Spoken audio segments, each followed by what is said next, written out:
प्रणाम। प्रणाम। क्या ध्यान से भी मनोरंजन प्राप्त हो सकता है? मनोरंजन के तो बहुत सारे साधन है। शुरू शुरू में इंसान बाहर बहुत सारा ताप है, जैसे बाहर ताप है तो हम क्या करते हैं, कमरे की एसी चालू कर देते हैं। तो ताप से वो बचने के लिए शुरू शुरू में व्यक्ति जब ध्यान करता है तो उसी तरीके से करता है कि मुझे थोड़ी खुशी मिले। पर जैसे जैसे वो गहरा उतरता जाता है ध्यान में, योग में, उसे बस यही अच्छा लगता है। कई बार मैंने कई साधकों के कहते हुए भी सुना है कि घर में बहुत सारे लोग होते हैं तो बहुत सारे लोगों की बोलने की आदत होती है। तो धीरे धीरे योग करते करते, प्राणायाम करते करते, ध्यान करते करते हमारा स्वभाव ऐसा बन गया है कि कोई बहुत बोल रहा है ना तो भी हमें अच्छा लगता नहीं है। तो ये अवस्था धीरे धीरे बन जाती है। ये मनोरंजन के बारे में नहीं है, ये स्वयं के बारे में है, स्वयं को जानने के बारे में है, मन की शांति और स्थिरता के बारे में है, ताकि वह आध्यात्मिक मार्ग पर आगे बढ़ सके। ये मनोरंजन के लिए नहीं है। मनोरंजन के तो बहुत सारे साधन है, पर ध्यान में जब व्यक्ति डूबता है, ध्यान में जब उतरता है, तो दूसरी वस्तुओं की उसे जरूरत नहीं रहती। खुद ही अपने भीतर से वो आनंदित और खुश रह सकता है। कभी क्या होता है कि कोई व्यक्ति हमारी सराहना करे तो क्या हो जाता है, हमारे साथ फूल जाते हैं, बहुत खुश हो जाते हैं। वही व्यक्ति थोड़ा सा भी कड़वा बोल दे तो क्या हो जाता है, तुरंत दुखी हो जाते हैं या तो गुस्सा हो जाता है कि मुझे ऐसा बोल दिया। फिर धीरे धीरे हम ऐसे बनने लगते हैं कि अपने आप में जैसे है वैसे, वो उनका शब्द है, मेरा नहीं, मुझे क्या फर्क पड़ता है। तो ध्यान मनोरंजन के बारे में नहीं है, ध्यान हमारी आध्यात्मिक योग यात्रा के बारे में है। कृष्णा। हरे कृष्णा। जैसे जब हम ध्यान करते हैं कि हम मनुष्य हैं, हम स्त्री है, पुरुष है, वो सब नहीं आते, बहुत सारे थॉट्स आते हैं, तो उसको कैसे कंट्रोल करें? जब भी हम कहते हैं मुझे मन को कंट्रोल करना है तो क्या होता है, अधिक भागता है। हाँ, अधिक भागता है, अधिक गति में हो जाता है। कंट्रोल आप किसे कर सकते हो? आपने कभी ध्यान करने जब बैठे, पहली बात तो आपको कंट्रोल ही क्यों करना है उसे? हाँ, धीरे धीरे अपने आप प्रक्रिया में शांत होता जाएगा। आप मन को कंट्रोल करना चाहते हो, मन को बंद करना चाहते हो, माइंड को। आपने कभी ध्यान में बैठे तब ये सोचा मेरा हार्ट है, ये भी मुझे डिस्टर्ब कर रहा है, मैं ये इसे रोक दूं, बंद कर दूं? बिल्कुल नहीं। जैसे हार्ट धड़क रहा है, जैसे सांसें चल रही है, जैसे लीवर किडनी अपना अपना काम कर रहे हैं, शरीर का भी एक हिस्सा है ये अपना मन, वो अपनी प्रक्रिया कर रहा है। और मन की प्रक्रिया क्या है? सोचना, विचार करना। बस मैं तो बैठा हूं, मैं भी उसे देखने वाला भी मैं हूं।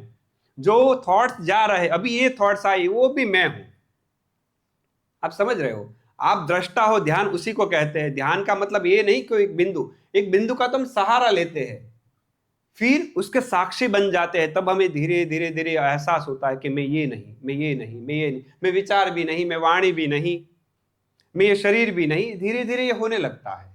तो जब ध्यान करने बैठो तो मन को कंट्रोल मत करे, जो है वो है, तो उसे भी देखने वाले बन जाओ। प्रश्न थोड़ा अलग तरह से है। मेरे मन में कभी कभी विचार आता है कि ईश्वर है या नहीं है, और कई वो इसलिए भी आता है, कहते हैं कि भाई ईश्वर की पूजा करो, उसकी आराधना करो, उसका ध्यान करो, आपको सुख समृद्धि प्राप्त होगी।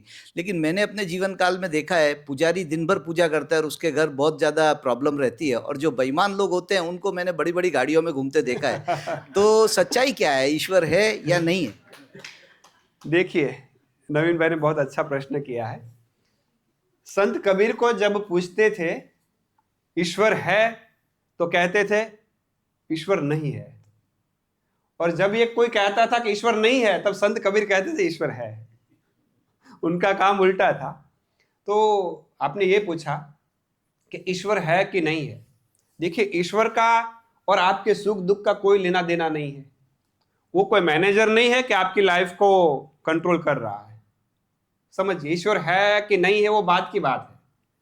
वो आपकी लाइफ को कंट्रोल नहीं कर रहा है। आप देखते हो ना, बड़ी बड़ी गाड़ियों में कोई घूम रहा है और कोई संत पुजारी है, बहुत अच्छा इंसान है, पर उसको बहुत दुख है। तो अभी बेईमान आदमी है, तो अभी पुण्य चल रहे हैं, पूर्व के पुण्य है, अभी चल रहे हैं, खाली होगा कोटा तब वो बाहर आएगा। और पुजारी के जीवन में अभी पूर्व के पाप कर्म अभी चल रहे हैं, पूजा कर रहा है, फिर भी ये है। इसका मतलब ये नहीं कि हमें बेईमानी का रास्ता अपना लेना है।